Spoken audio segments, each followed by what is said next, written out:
Leading into early 2020, both my wife and I felt like God was telling us that He really wanted to reveal Himself to us as our provider.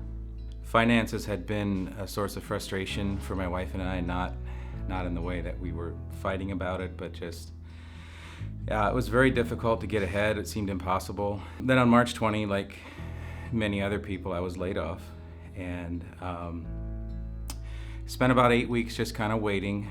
We felt God was telling us that until I let go of what I thought was a safe and secure job, He wasn't going to show us what was next.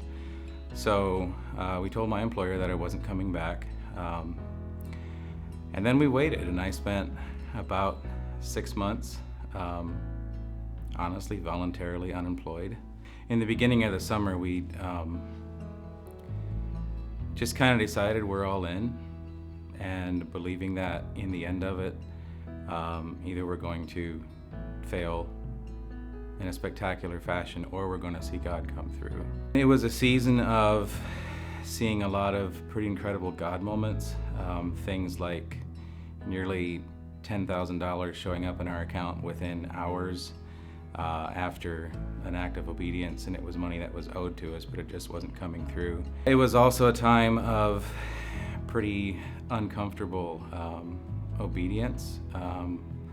We felt God asking us not to decrease our monthly giving. In fact, we increased it. We had decided our next option was to list the house if we need it.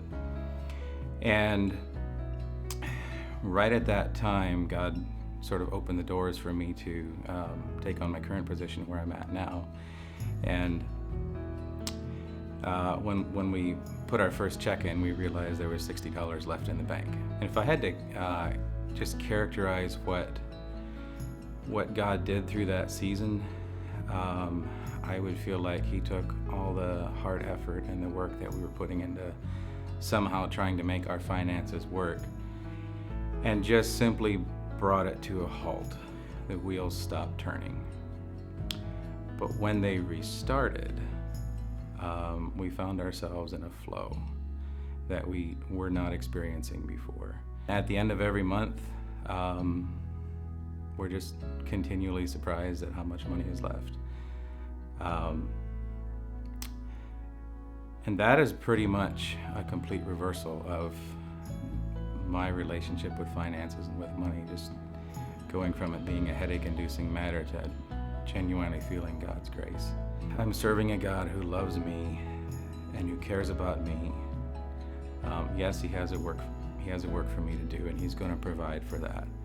But before we go there, He cares for me, and He cares about the things that I like, because He's a good Father.